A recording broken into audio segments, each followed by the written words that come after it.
الحمد لله وكفى وسلام على عباده الذين اصطفى أما بعد قال النبي صلى الله تعالى عليه وسلم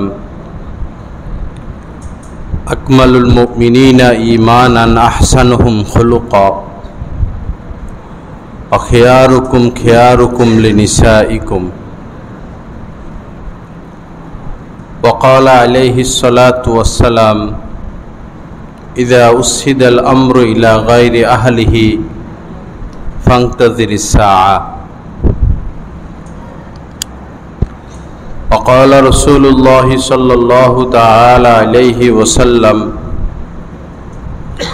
بادروا بالأعمال فتنا كقطع الليل المظلم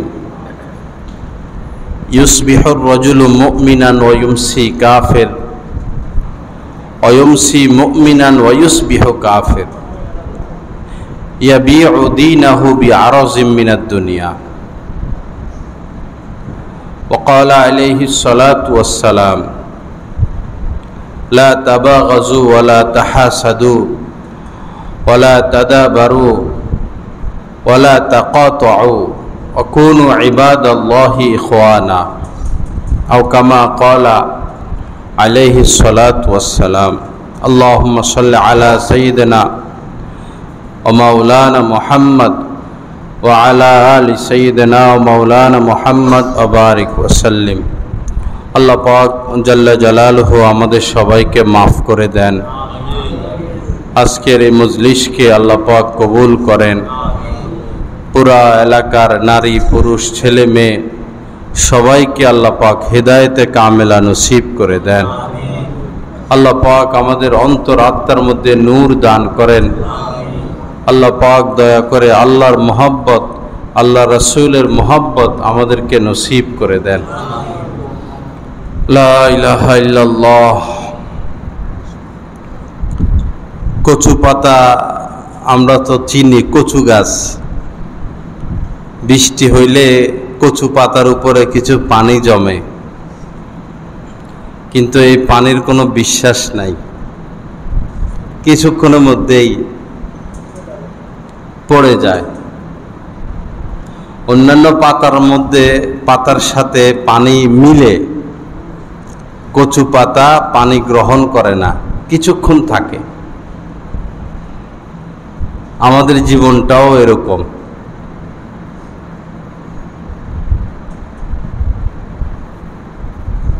অনুরূপভাবে বরফ গলতে থাকে। বড় একটা বরফের চাকা 1 মণ 2 মণ ওজনের, গলতে থাকে গলতে থাকে গলতে থাকে। বরফের চাকা যেভাবে গলে গলে নিঃশেষ হয়, আমাদের হায়াতটাও এভাবে নিঃশেষ হয়ে যাচ্ছে।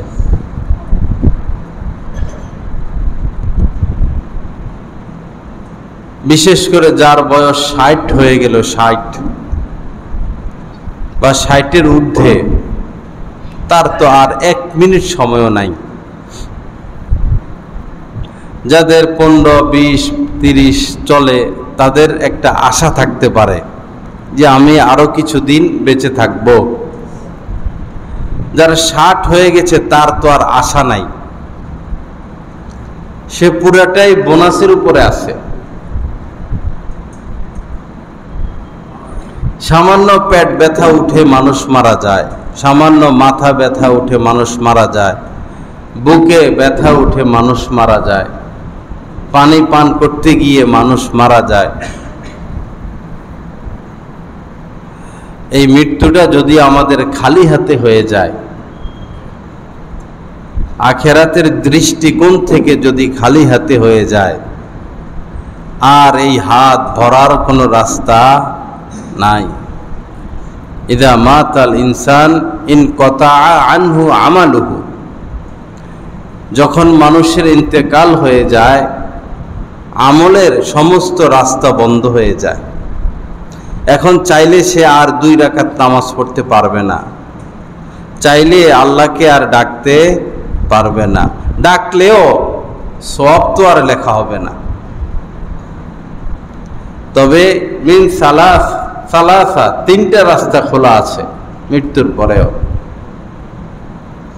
মিন সাদাকাতিন জারিয়া, যদি সদকায়ে জারিয়ার কোনো আমল ইখলাসের সাথে করে থাকে, মসজিদে খরচ করলো, মাদ্রাসায় খরচ করলো, গরিব দুঃখীকে দিল, রাস্তাঘাট করে দিল, পোল করে দিল, গাছপালা লাগাইলো, সদকায়ে জারিয়া, এটা সে কিয়ামত পর্যন্ত পাবে। তবে দানটা হতে হবে ইখলাসের সাথে। কেহ বিশাল বড় একটা পাহাড়, এই পাহাড় পরিমাণ স্বর্ণ দান করলো, উদ্দেশ্য কি? পরিচিতি, সম্মান, দানবীর হওয়া, সামনে নির্বাচন, ভোট পাওয়া, মানুষের কাছে দানবীরের খেতাব পাওয়া। আরেকজন গরিব মানুষ 1 টাকা শুধু দান করছে, 1 টাকা তো এখন দেখাও যায় না, 50 পয়সা দান করছে, একদম ইখলাসের সাথে, আল্লাহর সন্তুষ্টির আশায়, আল্লাহর মহব্বতের আশায়। এই লোক ওই যে পাহাড় পরিমাণ স্বর্ণ দান করলো, ইখলাস না থাকার কারণে ওই পাহাড় পরিমাণ স্বর্ণের বিনিময় সে 0 পাবে, আর ইখলাসের কারণে এই 1 টাকাকে বাড়াইতে বাড়াইতে বাড়াইতে বাড়াইতে আল্লাহ পাক ওই পাহাড় পরিমাণ স্বর্ণের কাছাকাছি নিয়ে যাবেন।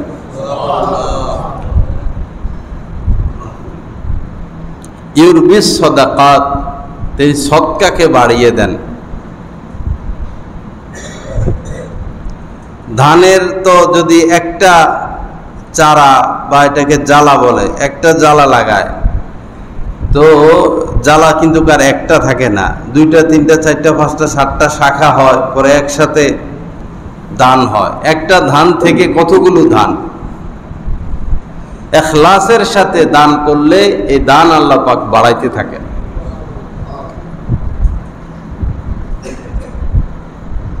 লা ইলাহা ইল্লাল্লাহ। তো মিন সাদাকাতিন জারিয়া, মৃত্যুর পর এই আমল জারি থাকবে।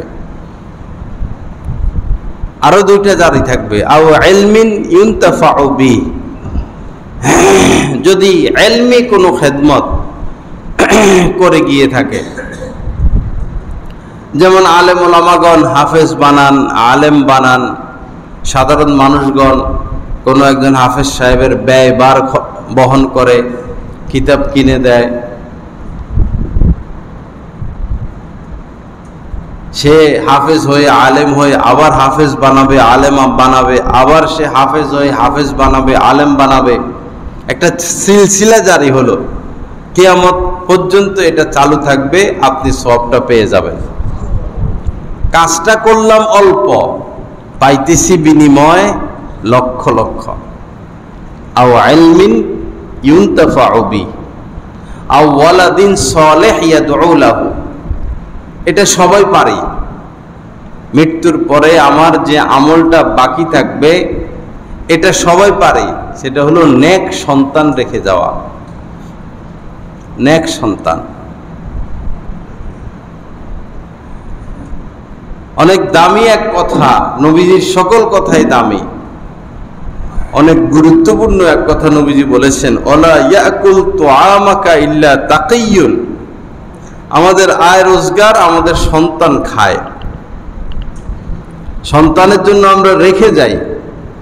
নবীজি বলতেছেন, তোমার দস্তরখানায় তোমার আয় রোজগার যেন মুত্তাকি ব্যতীত কেউ না খায়।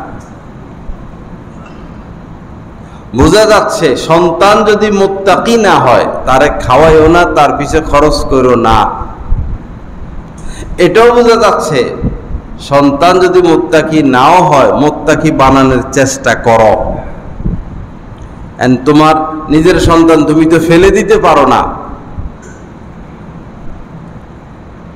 তাকে মুত্তাকি বানাতে হবে। অন্য দোয়ার মধ্যে আল্লাহ পাক নবীজি শিখাইছেন, রব্বানা, কোরআন শরীফের দোয়া, রব্বানা হাবলানা মিন আজওয়াজিনা ওয়া যুররিয়াতিনা। আল্লাহ পাক বলতেছেন এভাবে দোয়া করো, আল্লাহ আমাকে দান করেন, নিঃশর্ত দান। মিন আজওয়াজিনা, স্ত্রী, ওয়া যুররিয়াতিনা, সন্তান, কুররাতা আয়ুনিউ, আমার স্ত্রী আমার সন্তান যেন আমার চোখের শীতলতা হয়, চক্ষু জুড়িয়ে যায়, কলিজা ঠান্ডা হয়ে যায়। স্ত্রীর ব্যবহার, সন্তানের ব্যবহার, স্ত্রীর ভালোবাসা, সন্তানের ভালোবাসা, স্ত্রীর আদব আখলাক, সন্তানের আদব আখলাক দেখে যেন আমার চক্ষু শীতল হয়ে যায়। ছোট বাচ্চারা সেজদা দিলে, দোয়া মুনাজাত করলে দেখতে ভালো লাগে না? কি খুশি লাগে মা বাবা। যারা মাদ্রাসায় বাচ্চা পড়ায়, এ বাচ্চাটা যেদিন হাফেজ হয় মা বাবার কাছে কি খুশি লাগে। এ বাচ্চাটা যখন তেলাওয়াত করে মা বাবা খুশিতে বাগ বাগ হয়ে যায়। তো কুররাতা আয়ুনি ওয়া জাআলনা লিল মুত্তাকিনা ইমামা, এটা হলো মূল কথা। আমাকে আপনি মুত্তাকিদের ইমাম বানান, এই দোয়া আল্লাহ পাক শিখেছেন। আমাকে মুত্তাকিদের নেতা বানান। আমরা তো নেতা, ইমাম আমার ঘরের, আমরা আমাদের ঘরের ইমাম না, সর্দার, নেতা। তো এই দোয়ার মাধ্যমে আল্লাহ পাক আল্লাহর কাছে চাওয়া আমাদেরকে শিখাইতেছেন যে আমার কাছে দোয়া করো তুমি যেন মুত্তাকিদের ইমাম হও, মানে তোমার ঘরের সবাই যেন মুত্তাকি হয়ে যায়। ওয়াজআলনা লিল মুত্তাকিনা ইমামা, আল্লাহ মুত্তাকিদের ইমাম আমাকে বানান। এবং দেখুন কোরআনে কারীম যে নাজিল হলো 30 পারা, 6666 আয়াত।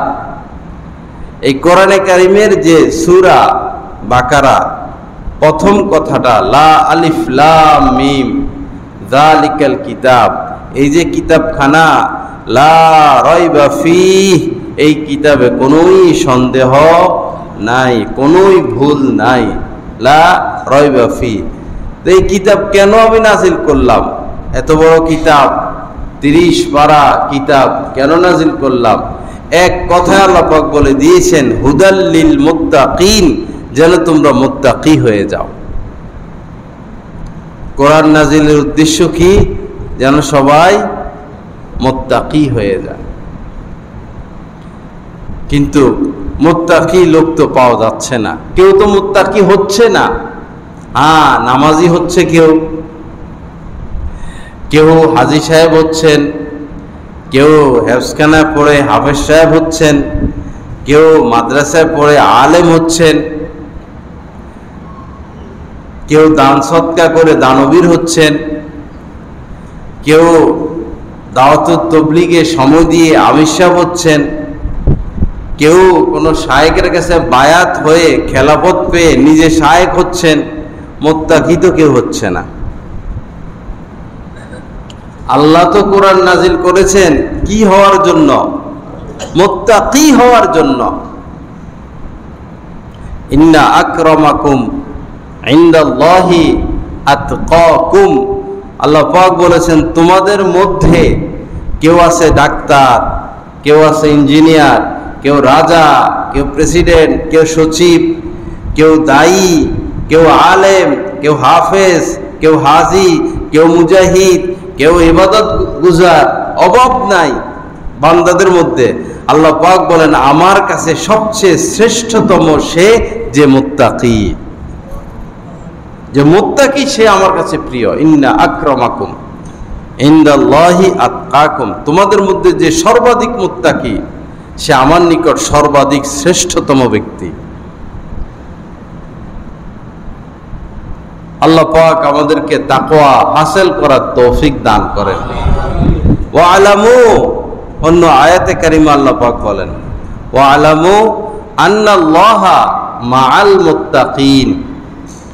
শুনো, মনোযোগ দিয়ে শুনো, আল্লাহ পাকের মদদ, সাহায্য, ওয়াদা, প্রতিশ্রুতি সব মুত্তাকিদের সাথে।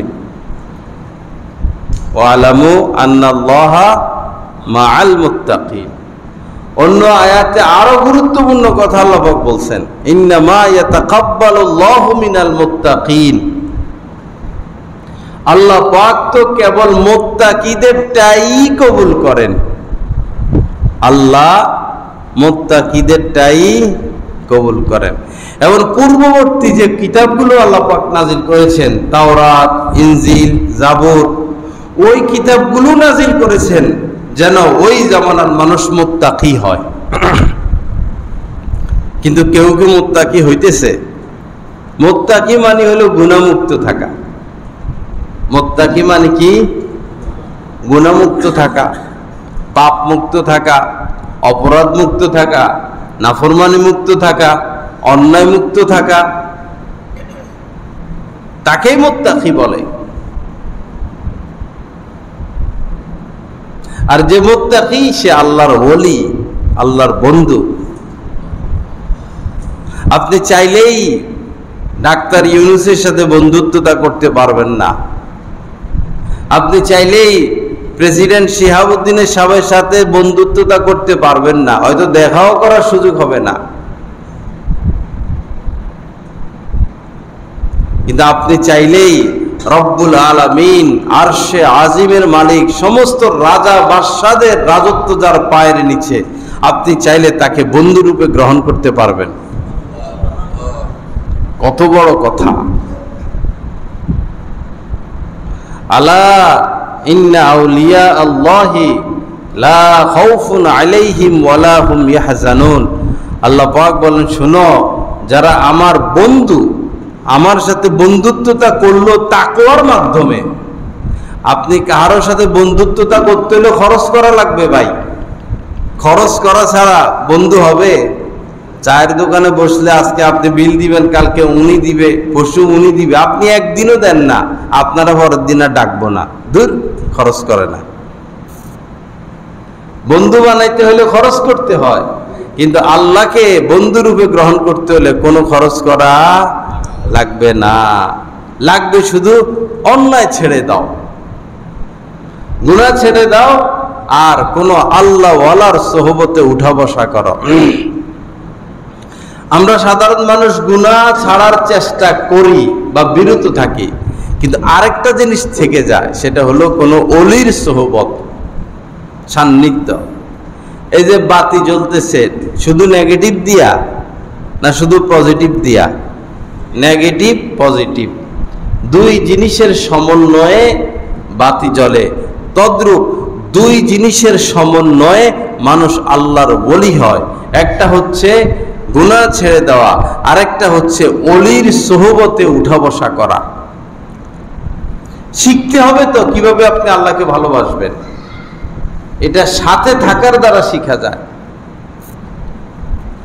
এজন্য অন্য আয়াতে কারিমার মধ্যে আল্লাহ পাক বলেছেন, কুনু মা'আস সাদিকিন, যারা আমার খাস বান্দা, মুত্তাকি বান্দা, তোমরা তাদের সাথী হও, তাদেরকে সঙ্গী বানাও, তাদেরকে বন্ধু বানাও। আল্লাহ পাক আমাদেরকে মাফ করে দেন। আল্লাহ পাক তাকওয়া হাসিলের তৌফিক দান করেন। ইন্নাল মুমিনা, আম্মা জান আয়েশা সিদ্দিকা রাদিয়াল্লাহু তাআলা আনহা থেকে বর্ণিত এই হাদিস, ইন্নাল মুমিনা লা ইউদরিকু বিহুসনি খুলুকিহি দারাজাতাস সাইমিল কাইম। কোন মুমিনের যদি এতটুকু গুণ শুধু যে তার চরিত্রটা ভালো, কি ভালো? চরিত্র ভালো, বিহুসনি খুলুকিহি, চরিত্র সুন্দর। নবীজি বলেন যে কেবলমাত্র এই গুণের অর্জনে কোন মুমিন যদি এই গুণটা অর্জন করতে পারে, চরিত্রটা সুন্দর, তাহলে সারা জীবন যে রোজা রাখে, সারা জীবন যে রাত জেগে জেগে ইবাদত করে, তার থেকেও বড় মর্যাদার অধিকারী এই ব্যক্তি, যার চরিত্রটা সুন্দর। ওই বেচারা সারা জীবন রোজা রেখে, সারা জীবন তাহাজ্জুদ পড়ে পড়ে যে সওয়াব পাবে, যে মর্যাদা পাবে, আপনি উত্তম চরিত্রের দ্বারা তার মর্যাদা পেয়ে যাবেন। উত্তম চরিত্র এমন জিনিস, একজন রিকশাওয়ালা, তার সাথে আপনি ভালো ব্যবহার করেন না খারাপ ব্যবহার, আল্লাহ দেখতেছেন। ভৈরবেরই কিছু প্রভাবশালী ব্যক্তিদের কথা শোনা যায়, ঠাস করে রিক্সাওয়ালারে দেয় থাপ্পড়। 20 টাকা ভাড়া দিছে, 10 টাকা, ভাই আরো 10 টাকা দেন, দেয় থাপ্পড়। শুনছি এগুলা, অনেকে ভাড়াও দেয় না। কাজ করাইছে কর্মচারী, বিল আসছে 5,000 টাকা, 5,500 টাকা, 300 টাকা। একজন গরিবের মানুষ, গরিবের জন্য 300 টাকা অনেক। 5,000 টাকা দেয়, 300 টাকা দেয় না, যাবার। আজকে আপনি তাকে ধমকাইয়া পাঠাইয়া দিলেন, কিয়ামতের দিন আল ইয়াউমা নাখতিমু আলা আফওয়াহিহিম, আল্লাহ পাক বলেন কিয়ামতের দিন আমি তাদের মুখের মধ্যে মোহর মেরে দিব, মুখ বন্ধ। অতুকাল্লিমুনা আইদিহিম, তাদের হাত আমার সাথে কথা বলবে, এই হাত কথা বলবে। হাতে কইবে আল্লাহ এই আমার দ্বারা এই রিক্সাওয়ালারে থাপ্পড় দেওয়া হয়েছে, খুন করছে, অবিচার করছে, এই অন্যায় করছে, এই অন্যায় করছে, হাতে সব সাক্ষী দিয়ে দিবে। অতুকাল্লিমুনা আইদিহিম ওয়াতারজুলু ওয়াতাশহাদু আরজুলুহুম বিমা কানু ইয়াকসিবুন। এই পা দ্বারা হাইটা হাইটা আপনি সিনেমা হলে গেছেন, না মদের আস্তানায় গেছেন, না কোনো পাপের কাজে গেছেন, কই কই গেছেন, পা সাক্ষী দিবে আল্লাহ আমারে ব্যবহার করে এই করছে এই লোক। আল্লাহর সাক্ষীর দরকার আছে? আপনার অঙ্গ প্রত্যঙ্গ সাক্ষী দিবে, মুখ বন্ধ। এজন্য বাবা অন্যায় না করি, অন্যায় না করি, গরিবের উপর জুলুম না করি, আলেম ওলামাদের উপরে জুলুম না করি, অবিচার না করি।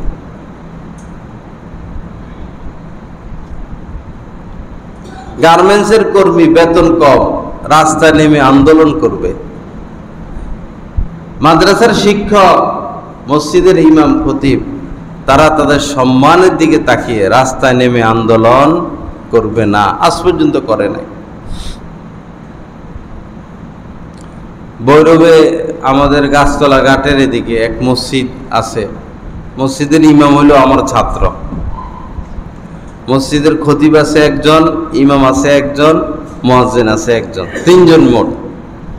তো 10,000 টাকা করে বেতন হইলেও তো 3 জনের হয় কত?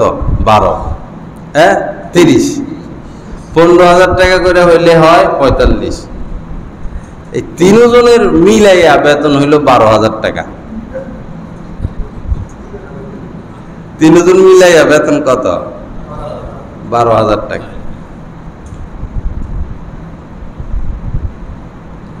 এটা তো ইনসাফের থেকে কত হাজার কিলোমিটার নিচে,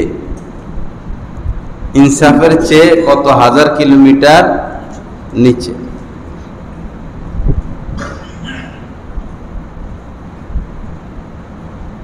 আবার কাতার যান, এক এক ইমামের বেতন 2 লাখ, 2.5 লাখ। লন্ডন যান 5 লাখ, 7 লাখ, 10 লাখ। তারা তাদের ইমামকে সম্মান করে। ঢাকা শহর এমনও আছে, একটা জুমা পড়ায় মাসে 1 লাখ টাকা দেয় হাদিয়া। 4 মসজিদে 4 জুমা পড়ায় 4 লক্ষ টাকা দেয়। মন বড়।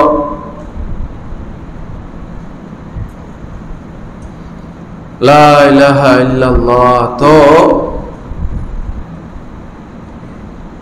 কিয়ামতের দিন টাল বাহানা করা যাবে না। যে যা দুর্নীতি করছে, সেই আমাদের দেশ স্বাধীন হওয়ার পর থেকে আজ পর্যন্ত দুর্নীতি তো কম হয় নাই। বেচারা শেখ মুজিব, উনি তো উনার কম্বলটা পাইল না, পাইছে? এটা পত্রিকায় আইছে মনে হয়, ভিক্ষুক আইছে ওনার বাড়িতে, তো উনি 20 টাকা দিছে ভিক্ষুককে। লোক আসিল, 2য় তলায় ছিল, যে ভিক্ষুককে 20 টাকা দিয়ে আস। ভিক্ষুকের কাছে যাইতে যাইতে এটা হয়ে গেছে 5 টাকা। উনি আমার খবর নিছেন যে দেখো দ্বিতীয় তলা থেকে আমি 20 টাকা দিলাম ভিক্ষুকরে, ভিক্ষুকের কাছে যাইতে যাইতে এক তলা নিচে নামতে নামতে এটা হয়ে গেছে কত, 5 টাকা আবার 10 টাকা। এর নাম বাংলাদেশ। কেন যে আমরা এত খারাপ, কেন যে আল্লাহর ভয় আমাদের লাগে না? আপনি নামাজ পড়েন নাই, রোজা রাখেন নাই, হজ করেন নাই, মিথ্যা কথা বলছেন, যাই করছেন করছেন, মদ খাইছেন, জিনা করছেন, সুদ খাইছেন, আল্লাহ চাইলে এগুলো আল্লাহ মাফও করে দিতে পারেন, বরং চাইলে মাফ করে দিবেন। কিন্তু বান্দার হক যেটা, সেটা আল্লাহ মাফ করেন না। সরকার রাস্তায় বাজেট করছে 50 লাখ, 50 লাখ টাকার কাজ আপনার এখানে করতে হবে, 50 পয়সা যদি আপনি খান এটা আল্লাহ মাফ করবে না। কঠিন হিসাব। এজন্য সহজে কেউ মেম্বার, চেয়ারম্যান এই সমস্ত দায়িত্ব না নেওয়া, কঠিন হবে হিসাব, সহজে না নেওয়া। ভাই আসি আর কয়দিন, আল্লাহরে রাজি খুশি রাখি, বসের পরে কবরে জান্নাতে চলে যায়। দুনিয়ার এত ঝামেলা মাথায় নেওয়ার দরকার কি?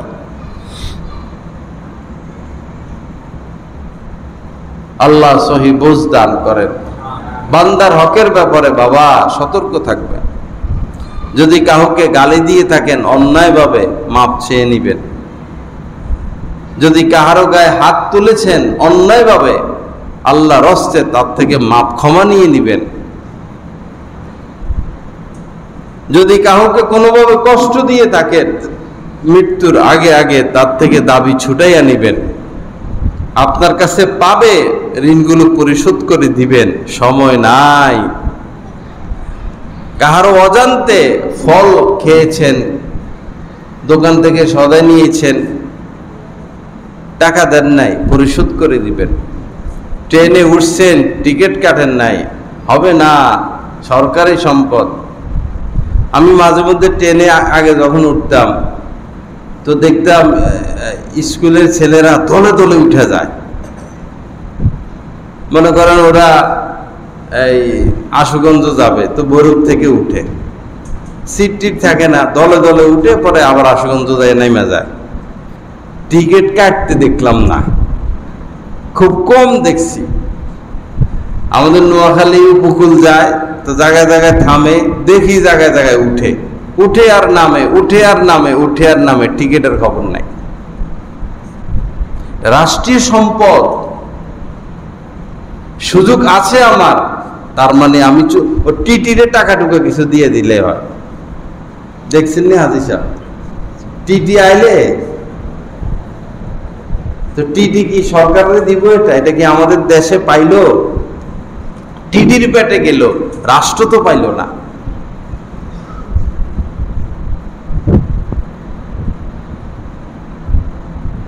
এই ট্রেনের একটা টিকিট মারা পুরা এই 16 কোটি মানুষের হক নষ্ট করা, কঠিন মামলা। গিয়া এটা আদায় করে নিতে হবে। যে সমস্ত টিকিটের সিট নাই, এই টিকিটগুলো কাইটা, টিকিট কাটলে আপনার সরকারের খাতায় টাকাটা ঢুকবে। এইভাবে আপনি সরকারের বা যে কোনোভাবে সরকারের ফান্ডে টাকা ঢুকিয়ে দিতে হবে। ডাক টিকিট কাটলেও টাকা ঢুকে যায়, কিনলে, ডাক টিকিট কিনলে। বিদ্যুৎ ব্যবহার করতেছেন তো গ্যাস ব্যবহার করতেছেন, আপনি বিল দেন না, উপরে লোক আছে টাকা দিচ্ছেন। এরা আসলে বেশিরভাগই ধনী মানুষ, গরিব না, কিন্তু গরিবরা এগুলো করে না। যাদের অভাব নাই এরাই এগুলো করে। ভাই সারা মাস গ্যাস চালাইলে কয় টাকা বিল আসে? নাইলে 2000 টাকা। আপনি 2 কোটি টাকার মালিক, আপনি সম্মানিত, আপনি এই 2000-এর জন্য ইজ্জত নষ্ট করবেন? এগুলো কি একদিন প্রকাশ পাবে না? কোনো কিছু কি গোপন থাকে?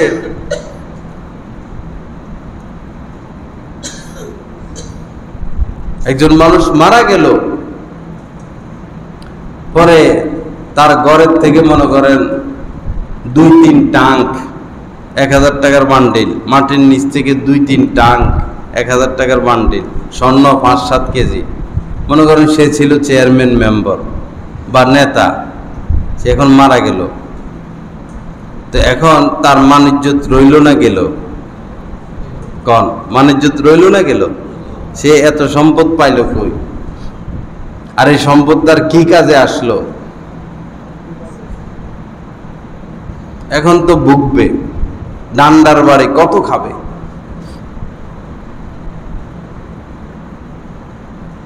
নবীজি বলেছেন, জান্নাতে জাহান্নামে আমি নারীদেরকে বেশি দেখেছি, জান্নাতে গরিবদেরকে বেশি দেখেছি, আর ধনীদেরকে দেখেছি আটকা পড়ে আছে হিসাব নিকাশে, আয় ব্যয় আয় ব্যয় আয় ব্যয় আটকা পড়ে আছে।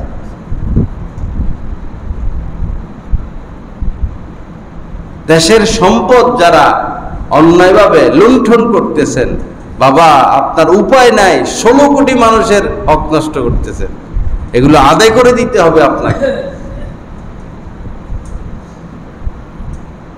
আমরা আগে, আচ্ছা আগের কথা বাদ, বর্তমানের কথা বলি। ভৈরব বাজার যায় মহিলারা 5-7 জন, এক দোকানে ঢুকবে 5-7 জন, এটা নামান হেটা নামান, পরে দোকানদারকে তখন বলে ওইটা নামান, দোকানদার হে দিকে তাকায়, আস্তে বোরকার নিচে। জানেন কিনা আপনারা এগুলা? হ্যাঁ, বোরকার নিচে ঢুকায় ফেলা, কিনে টিনে কিচ্ছু না, পরে পছন্দ হয় না। আহা, এই তো মনে মনে অনেক খুশি, দিছি ধরা, দিছি ধরা, দিছে না ধরা খাইছে? আল্লাহ এটা মাফ করবে? এটা ওই ব্যক্তির থেকে মাফ নিতে হবে।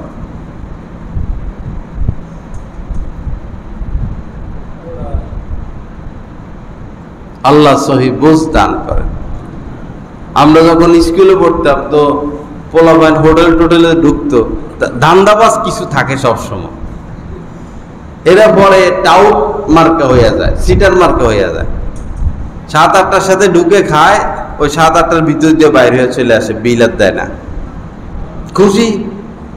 বরং যারা বিল দেয় এগুলার কারা হাবা মার্কা, কোনো সালাক মালাক হইতে পারলো না। যারা নিয়ম মোতাবেক বিল দেয় এগুলো কি আর খোঁটা দেয়, আরো নিজের এটা ক্রেডিট মনে করে।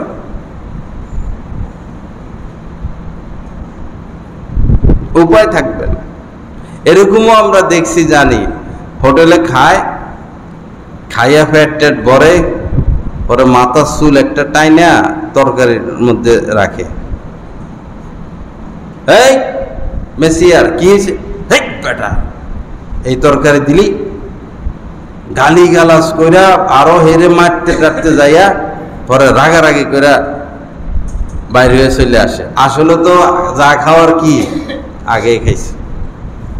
এরকমও করে, গ্লাস নিয়ে চলে আসে, কেবিনের ভিতরে গ্লাস দিছে 4-5টা, কে এত খবর নিব, গ্লাস একটা পকেটে করে নিয়ে আসে।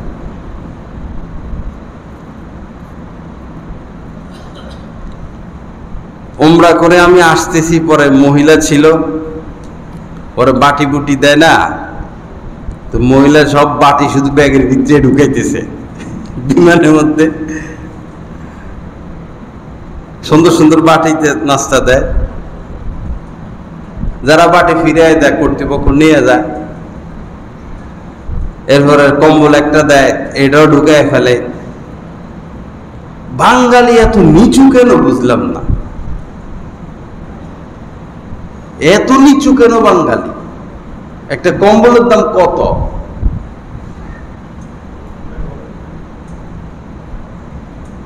আল্লাহ হেফাজত করে।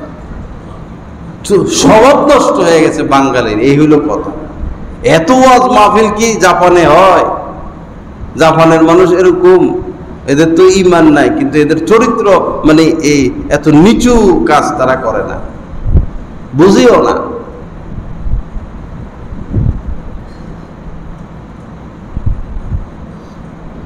লা ইলাহা ইল্লাল্লাহ, লা ইলাহা ইল্লাল্লাহ। আল্লাহ যদি ধরে, এই দেশের একটা ডাক্তারও জান্নাতে যাইতে পারবো না।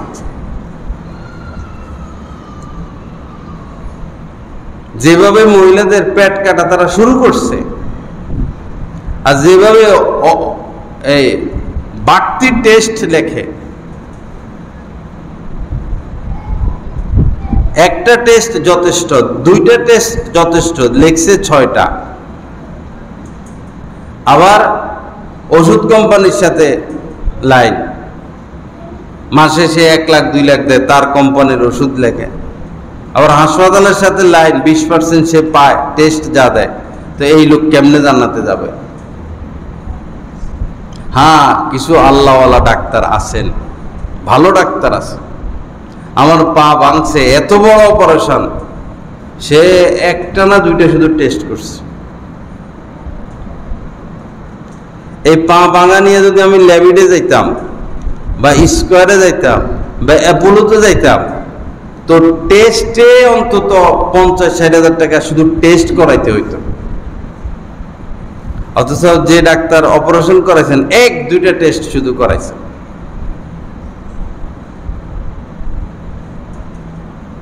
খেয়ানত জায়গায় জায়গায়, খেয়ানত জায়গায় জায়গায়। গত সরকার যে মডেল মসজিদগুলো কি সুন্দর লাগে, সব থানায় থানায়। বৈরবের মসজিদটা কারা নিয়া সেই বাগানের ভিতরে ঢুকেছে, দেখেন কারবার। বৈরবের নেতার অভাব পড়ছে, এগো কি জ্ঞান বুদ্ধি নাই? এই জায়গার মধ্যে যাবে কেন মডেল মসজিদ গ্রামের ভিতরে? এখানে টমার সামনে কি জায়গা নাই? টমার হাসপাতালেই তো মডেল মসজিদ করতে পারতো, বা যেখানে পার্ক হয়েছে সেখানে করতে পারতো, মাইক্রো স্ট্যান্ড যেখানে সেখানে করতে পারতো, জান্নাত হোটেলের আশপাশ এখানে সরকারি জায়গা আছে, এখানে করতে পারতো।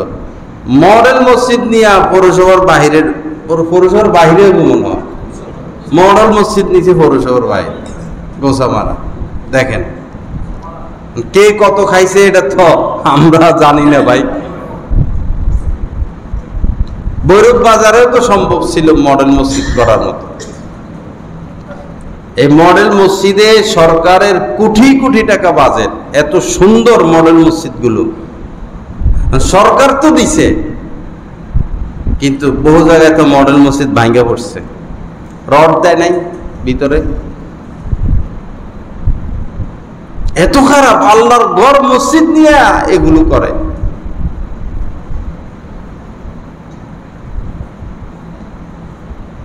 আল্লাহ আমাদেরকে মাফ করে দেন, আল্লাহ সহি বুঝ দান করেন, আল্লাহ পাক আমাদেরকে উত্তম চরিত্রের অধিকারী হওয়ার তৌফিক দান করেন। যাই হোক ভাইরা, শুধু যদি চরিত্রটা সুন্দর করতে পারি, তাহলে এই সুন্দর চরিত্রের উসিলায় বরকতে সারা জীবন যে রোজা রাখে, সারা জীবন রাত জেগে তাহাজ্জুদ পড়ে, তার মর্যাদা আমি পেয়ে যাব। ইন্নাল মুমিনা লা ইউদরিকু বিহুসনি খুলুকিহি দারাজাতাস সাইমিল কাইম। চরিত্রটাকে সুন্দর করি। কেউ সাথে দেখা হলো, আসসালামু আলাইকুম, হাসি মুখে কথা বললাম, মুসাফা হইল। ভাই সমাজে বেঁচে থাকি, যে সমাজে আমি বেঁচে থাকি, সেই সমাজের মানুষের সাথে আমি ভালো আচরণ করবো না। আমি আরেক দিকে তাকায় থাকবো, আমি নিচের দিকে তাকায় থাকবো, আমি সালাম দিব না, আমার সালাম দিলে আমি উত্তর দিব না, আমি রাজা বাদশাহ, আমি স্থানীয়, আমি কোটিপতি, এটা কোনো জিন্দেগি হইল? প্রত্যেক মানুষের সাথে আপনার কি আচরণ, এটা মানুষ মনে রাখে। আপনি মারা যাওয়ার পর এই কথাগুলো তার স্মরণ হবে যে এই লোক আমার সাথে এই আচরণ করছে। ভালো আচরণ করলে আল্লাহ লোকটাকে ভালো করে দেন, মাফ করে দেন। আর খারাপ আচরণ করছেন, টাকার গরম দেখাইছেন, ক্ষমতার গরম দেখাইছেন, সে দিল থেকে দোয়া করবে না। কথা ঠিক কি ঠিক না? ভালো আচরণ।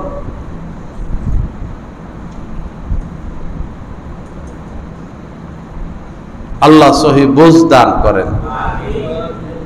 বুইস্তু লিউতাম্মিমা মাকারিমাল আখলাক। নবীজি বলেন যে আমাকে পাঠানোই হয়েছে, ইন্নামা বুইসতু, আমাকে পাঠানো হয়েছে উত্তম চরিত্রের পূর্ণতা সাধনের জন্য। বুইসতু লিউতাম্মিমা মাকারিমাল আখলাক, উত্তম যে চরিত্র, চরিত্রের সর্বোত্তম যে স্তর, এই স্তরের বিকাশ ঘটানোর জন্য, এই স্তরকে পূর্ণতা দেওয়ার জন্য, এই স্তরের পূর্ণতাকে বাস্তবায়নের জন্য আল্লাহ পাক আমাকে পাঠাইছেন। আজ আমরা নবীর উম্মত হয়ে কোথায় সেই উত্তম চরিত্র? মা বাবা বুড়া হইলে কত কষ্টে জীবন কাটে, তাদের সময় কত কষ্টে কাটে, দেখতে যায় না, খরচ দেয় না, নিজের ছেলে মেয়ে নিয়ে ব্যস্ত। তারাও তো একসময় আপনাকে নিয়ে ব্যস্ত ছিল। আপনার চেহারার দিকে আপনার মা কত হাজারবার তাকাইছে, আপনার চেহারার দিকে আপনার বাবা কত হাজারবার তাকাইছে। আজকে তারা দুর্বল, আপনি সবল, আপনি এখন কয়বার তাদের দিকে তাকান?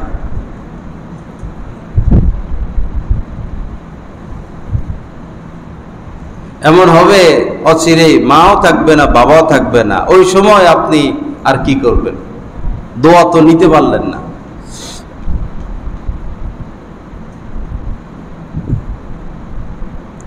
সবার সাথে উত্তম আচরণ, স্ত্রী তার সাথে উত্তম আচরণ।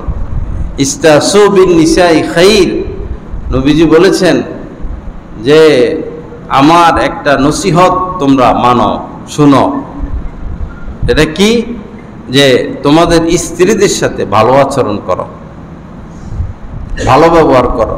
সে কষ্ট দেয়, দেখ জ্ঞান বুদ্ধি কম, কাজকর্ম করে, বাচ্চা কাচ্চা পালে, আপনি তার দেওয়া কষ্টটা মেনে নেন, হজম করেন, আপনি তার সাথে ভালো আচরণ করেন। কোনো পুরুষ সংসার জীবনে সুখী হতে পারবে না যতক্ষণ না সেই স্ত্রীর ভুল দুটি মাফ করতে থাকবে। সে ভুল করবে, মাফ করে দিবেন, ভুল করবে, মাফ করে দিবেন। সে জুলুম করবে, ক্ষমা করে দিবেন, হাসি মুখে মেনে নিবেন। প্রতিশোধ নেওয়া যাবে না স্ত্রীর ক্ষেত্রে। তখন সংসার জীবনে আপনি সুখী হবেন। প্রশ্ন করতে পারবেন যে তো হুজুর তারা আমাদেরকে কষ্ট দিবে কেন, তারা এরকম কষ্ট দেয় কেন?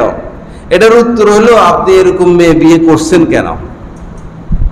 আল্লাহ পাক তো বলছেন, আর নবীজি তো বলছেন যে কি ফাযফার বিযাতিদ দ্বীন তারিবাত ইয়াদাক, কপাল পোড়া, যদি দাম্পত্য জীবনে সুখী হতে চাও তো একটা নেককার মেয়ে বিয়ে করো। আবেদা, সলেহা, হাফেজা, আলেমা, মুত্তাকিয়া, জাকিয়া। তা আমরা তো সেটা করি নাই। আমরা সুন্দর খুঁজছি, টাকা খুঁজছি, বংশ খুঁজছি, শিক্ষিতা খুঁজছি। আমরা তো দিন খুঁজি নাই। যার মধ্যে দিন আছে তার থেকে আপনি ভালো ব্যবহার পাবেন। যার মধ্যে দিন নাই, অর্থ আছে, টাকা আছে, এই আছে, সেই আছে, সে ভালো ব্যবহার করতে পারবে না, শিখে নাই, অভ্যস্ত না।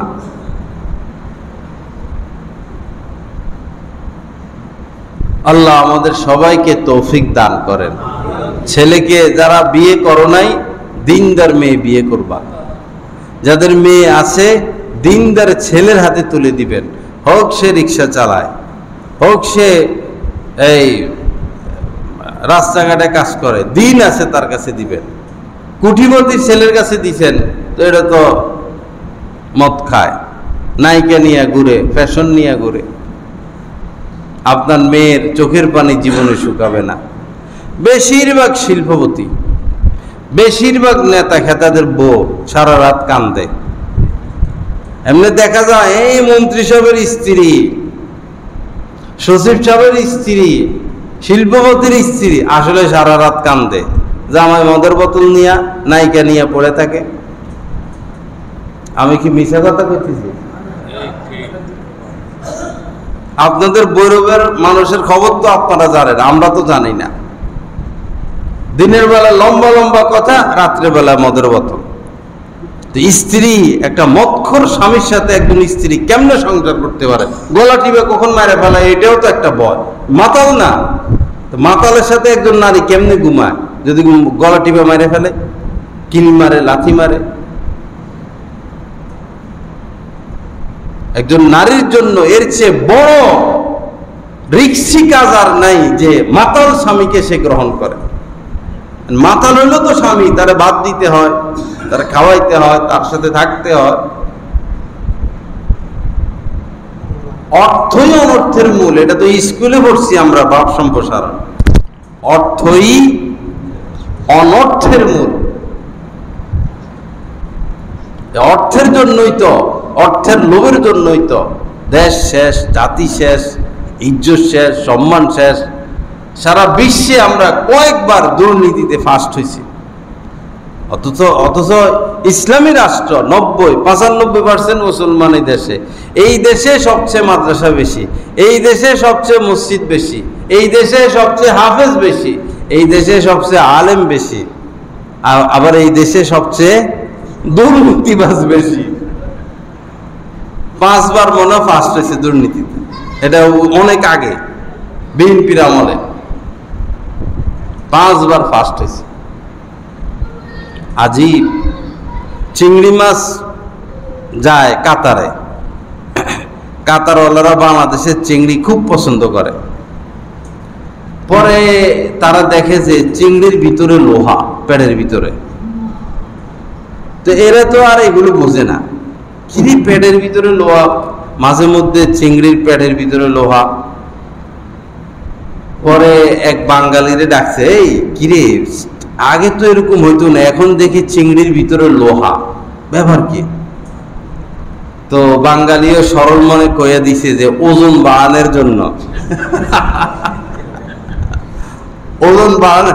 আল্লাহ, তোদের মাথায় এত বুদ্ধি রে, তোদের মাথায় এটা আসলো কেমনে রে? তোদের বাঙালিদের মাথায় আসলো কেমনে এটা?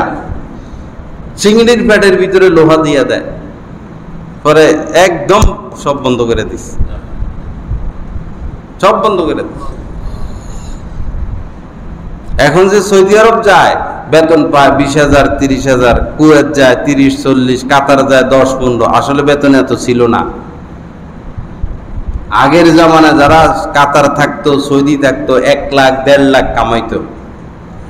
বাঙালিরা যাইয়া ওই মালিকরে যে এত টাকা বেতন দেওয়া লাগে, আপনার এই কাজ আমি করে দিব, আমার অর্ধেক টাকা দিবেন। এটা করতে তো 5 কোটি লাগবে, আমি 2 কোটি দিয়ে করে দিব। এইভাবে ফুসলাইয়া দিছে শেষ কইরা। এখন পেটে ভাতে, সৌদি টদি যাইয়া পেটে ভাতে।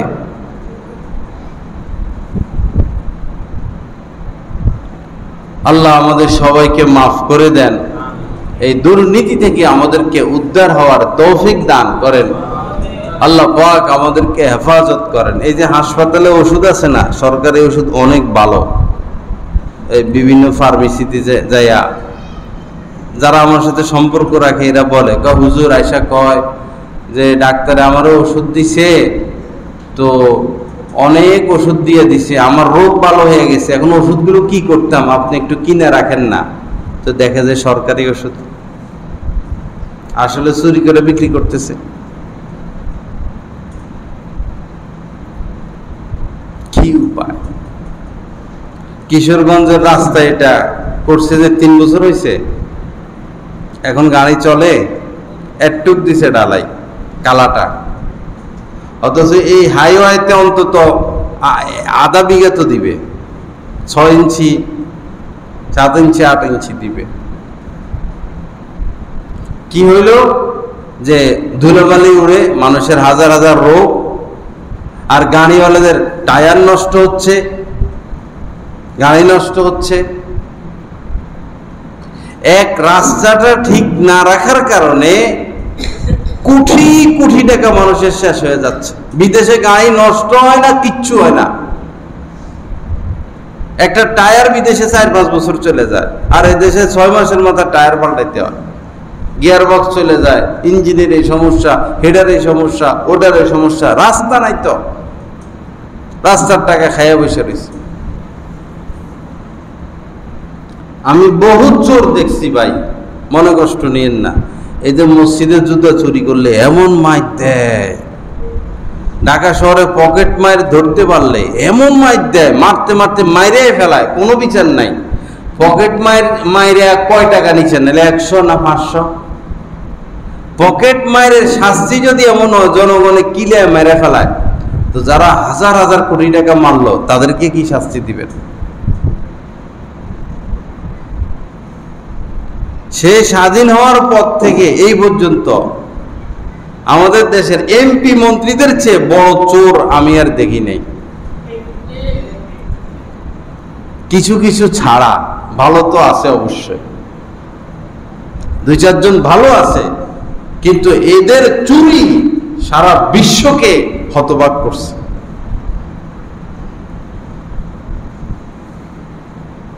আল্লাহ হেফাজত করেন, আল্লাহ আমাদেরকে মানুষ হওয়ার তৌফিক দান করেন। আল্লাহ পাক এই অসৎ চরিত্র থেকে আমাদেরকে, আমাদের স্ত্রী সন্তান অনুসারীদেরকে বেঁচে থাকার তৌফিক দান করেন। বাবা, হালাল খাবো, ভালো কাজ করব, মানুষ স্মরণ করবে। এই যে হাজী আসমত, ওনাকে মানুষ স্মরণ করে না, ওনার নামে কোনো অপবাদ আছে? আগামী 100 বছর কি 200 বছর পরেও মানুষ ওনাকে ভুলবে না।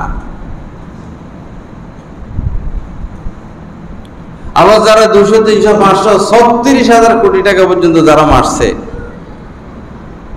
সেই লন্ডনে টন্ডনে 600 বাড়ি পর্যন্ত বানাইছে, সে আবু জাহেল, আবু লাহাব, উতবা, সাইবা, এদেরকেও বলে নাই, এদেরকেও ভুলবে না। তবে এদেরকে স্মরণ করবে কিসে? খারাপ ভালো দৃষ্টিতে স্মরণ করবে না, মন্দ দৃষ্টিতে স্মরণ করবে, মন্দ দৃষ্টিতে।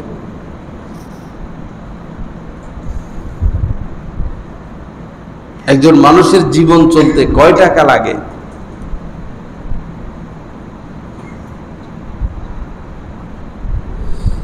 লা ইলাহা ইল্লাল্লাহ, লা ইলাহা ইল্লাল্লাহ। আল্লাহ পাক আমাদের সবাইকে মাফ করে দেন। আল্লাহ পাক আমাদেরকে গুনাহমুক্ত জিন্দেগি দান করেন। সমসাময়িক কিছু কথা না বললে তো মাসালা হল হয় না। সমসাময়িক কিছু কথা বলতে হয়, এতে কষ্ট না নেওয়া, কথাটা বাস্তব কিনা সেটা দেখা। আপনি যে দায়িত্ব পালন করতেছেন, আপনি সঠিক পথে থাকেন, আপনার দ্বারা কি হবে? ম্যানেজার দুর্নীতি করে, এই ম্যানেজারের চাকরি যাবে। আপনি ম্যানেজার না, আপনি শ্রমিক, কাজ করেন, আল্লাহ আপনারা ম্যানেজার বানিয়ে দিবে।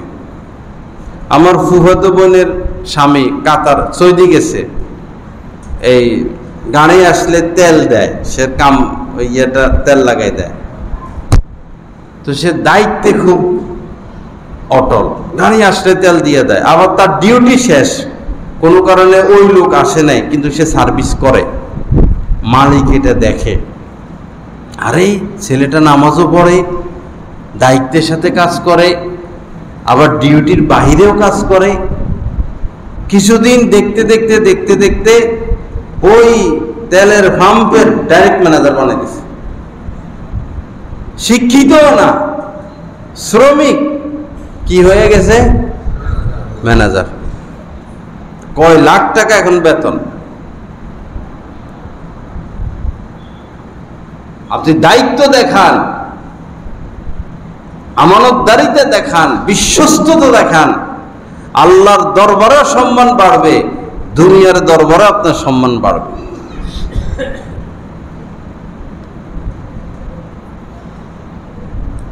মোবারক নামে এক যুবক ছিল, উনার ছেলে, উনার নাম হচ্ছে আব্দুল্লাহ ইবনে মুবারক, ইমাম বুখারী রহমতুল্লাহ আলাইহির ওস্তাদ, বিশ্বের শ্রেষ্ঠ মুহাদ্দিস। আব্দুল্লাহ তার নাম, বাপের নাম মুবারক। বাপ বাগানে কাজ করত, গাছে পানি টানি দিত, আজকে এক লোকের থেকে আমরা ফল কিনছিলাম গতকালকে, কি ফল জানি, মালটা। গরিব মানুষ, তো সে বলতেছে যে আমার 2 ছেলে মুফতি হয়েছে, সুবহানাল্লাহ, ব্যানে মালটা বেচে। দেখুন, সে গরিব হইতে পারে কিন্তু তার কত বড় কামিয়াবি। গরিবের ছেলেরা হাফেজ হয়ে যায়, আলেম হয়ে যায় দ্রুত, আল্লাহর কুদরত। তো এই মোবারক বাগানে পানি দিত, গাছ চর্চা করত, 12 বছর ধরে বাগানে কাজ করে। তো একদিন মালিক আসছে, আয়সা বলতেছে, মোবারক একটা ভালো ফল নিয়ে আসো, মিষ্টি। মোবারকে ফল নিয়ে আসছে, মালিকে খাইয়ে দেখে, থু, তিতা, কি বলেন না, টক। ভালো দেখে আরেকটা ফল আনো, ভালো দেখে সুন্দর দেখে আরেকটা আনছে, এটা আরো টক। মোবারক 12 বছর ধরে চাকরি করো এখানে, মিঠা ফল আর টক ফল চিনলে না, তোমার বেতন দিয়ে যাচ্ছি, কি চাকরি করো, আরেকটা ফল আনো ভালো দেখে। রাগ কইরা মোবারকে ভালো টালো দেখে আরেকটা ফল আনছে, এটা আরো টক। এই যে গরম হয়েছে, মালিক চাকরি থেকে ক্যান্সেল করব। কিসের চাকরি করো, সারাদিন এখানে থাকো, তুমি মিঠা ফল তিতা ফল চিনো না। এমনি দায়িত্ব তো আবার ভালো পালন করতেছে, সেটাও দেখে। মোবারক চুপ, মালিক বকাঝকা করতেছে। বকাঝকা শেষ হওয়ার পরে মোবারক বলল, স্যার, মালিক, আপনার বাগানে আমি 12 বছর চাকরি করি, আপনার গাছপালা সব দেখে রাখি, পরিষ্কার রাখি, পানি দিই, যত্ন দিই। আপনি চাকরি দিয়েছেন, বেতন দেন, কিন্তু আপনার বাগানের ফল খাওয়ার অনুমতি আমাকে কখনো দেন নাই। কথাটা খেয়াল করবেন, বাগানের ফল খাওয়ার অনুমতি আমাকে দেন নাই, যেই কারণে 12 বছর যাবৎ আমি এই বাগানে আসি, কাজ করি, কিন্তু কোনো ফল কোনো দিন আমি মুখে নিয়ে দেখি নাই। এজন্য আমি জানি না কোন গাছের কোন ফল টক আর কোন ফল মিঠা। বলেন না সুবহানাল্লাহ। মালিকের ভিতরে এরকম চিপ খাইছে, কি কয়, 12 বছরে কোনো ফল মুখে দিল না। পরে মালিকের তো আর ঘুম আসে না, কি শুনলাম, আবার দুর্ব্যবহার করছে, যে এই কারণে কষ্ট, এই ছেলের সাথে দুর্ব্যবহার করলাম। পরের দিন আইসা এই মালিকে, এতদিন ছিল মালিক, এক মুহূর্তে বানিয়ে দিছে ম্যানেজার। এখন মালিকের সকল সম্পত্তির সে কি ম্যানেজার। এখন ম্যানেজারের সাথে পরামর্শ করে সবকিছু। পরে বলতেছে, মোবারক, আমার তো মেয়ে বড় হয়েছে, বিয়ে দিতে হবে, কি করার? তো মোবারক বলল যে, এই খ্রিস্টানরা এরকম মেয়ে বিয়ে করে, ইহুদিরা এরকম মেয়ে বিয়ে করে, কেউ সুন্দর দেখে, কেউ টাকা পয়সা দেখে, কিন্তু মুসলমানদের নিয়ম হলো দিন দেখে, দিনদারি দেখে আত্মীয়তা করতে হয়। আপনি দিনদার ছেলে দেখেন। তো দিনদার ছেলে খুঁজতে দিনদার পায়, কিন্তু বড় দিনদার হইল মোবারক। এই দেশে দিনদার খোঁজে, কিন্তু বড় দিনদার হইল মোবারক। অগত্যা পরে মোবারকের কাছে কি দিয়ে দিছে, মেয়ে বিয়ে দিয়ে দিল। ছিল মালি, হইল ম্যানেজার, হইল এখন জামাই, হইল এখন সমস্ত সম্পদের মালিক। এই মোবারকের ঘরে যে সন্তান হলো, নাম রাখছে আব্দুল্লাহ ইবনে মুবারক। উনি পরবর্তীতে ইমাম বুখারীর উস্তাদ হন এবং বিশ্বের শ্রেষ্ঠ মুহাদ্দিস হন। তাকওয়া মানুষকে কোথায় নিয়ে যায়? শুরুতে যেগুলো বলেছিলাম, এই পুরো কোরআন আল্লাহ নাজিল করছেন কেন? যেন আমরা মুত্তাকি হই, তাকওয়া হাসিল করি। আল্লাহ পাক আমাদেরকে তাকওয়া হাসিল করার তৌফিক দান করেন। আল্লাহ পাক আমাদেরকে মুত্তাকি হওয়ার তৌফিক দান করেন, সৎ গুণ অর্জনের তৌফিক দান করেন, সবার সাথে ভালো আচরণের তৌফিক দান করেন। একজন গরিব মানুষ খাইতে পায় না, ভালো পোশাক পরতে পারে না, দাম নাই, সম্মান নাই। আপনি যদি তার মাথায় হাত বুলাইয়া দেন, আপনার বুকের সাথে বুক মিলান, তার সাথে মুসাফা করেন, তারা একটু আদর করে দেন, কোটি টাকা পাইলেও সে এত খুশি হবে না আদর পাওয়ার কারণে সে যে খুশিটা হবে।